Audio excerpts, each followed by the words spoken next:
For details, with your time saver traffic, I'm Mike Bowen. All right, as we said earlier, joining us right now, Rochester Mayor Lovely Warren. She's joining us in studio. So much has happened within the last almost week now, and she's here to sort of talk about from the city's perspective how you're basically how you're handling all of the news with the news of the officer's death and now the awful, unfortunate passing of Larry and Jane Glazer. What's I guess on your agenda this morning? What are you going to do today? Well, first, I woke up this morning and I prayed that this week was a better week than last week. You know, we lost two of our heroes, our father of development downtown and also one of our officers.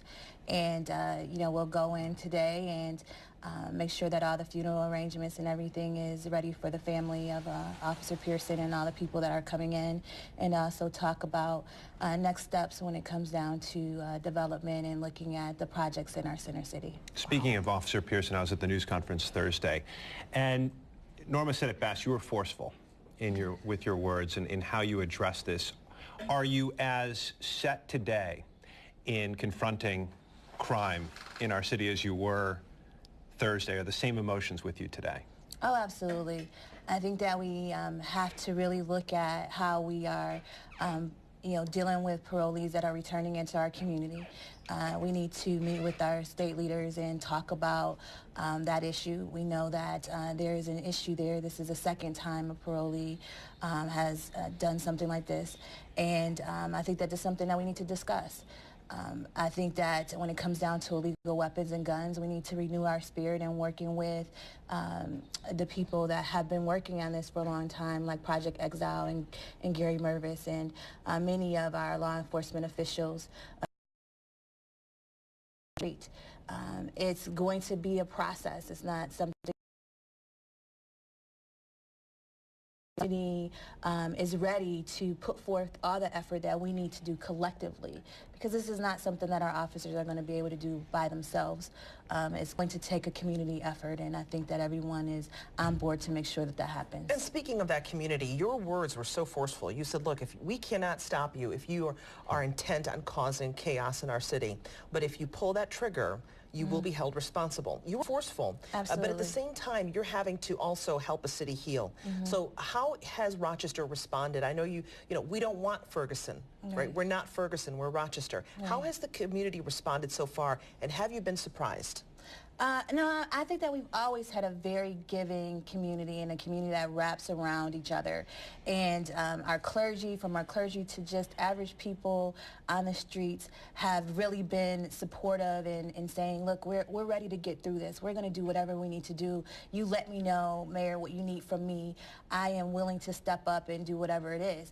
And so I think that that's very important, not just the Rochester community, but the greater Rochester community. You know, yesterday I was at Faith Temple, and you know, Pastor Steve was praying for all of us and praying for our community and our city.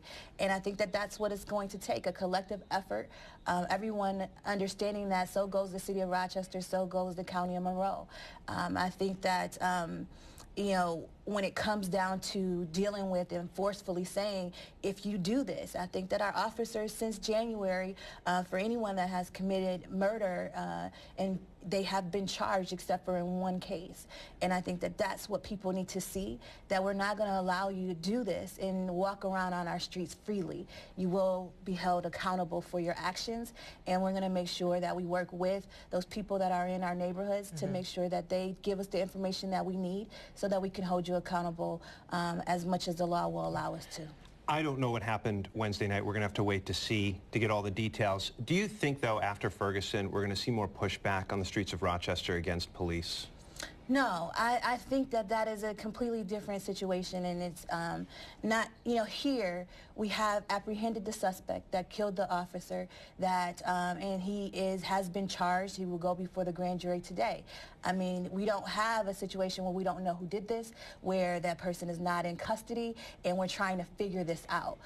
We know who did this, and that person is going to be held accountable, and I think that people appreciate that. You know, President Scott and I went out into the community community Wednesday afternoon after the DA arraigned the suspect, and we talked to people and said, listen, you know, we want to see how you're feeling, want to talk to you about this, you know, and understand we're in this together. We were on Jefferson Avenue, we were on Hudson Avenue.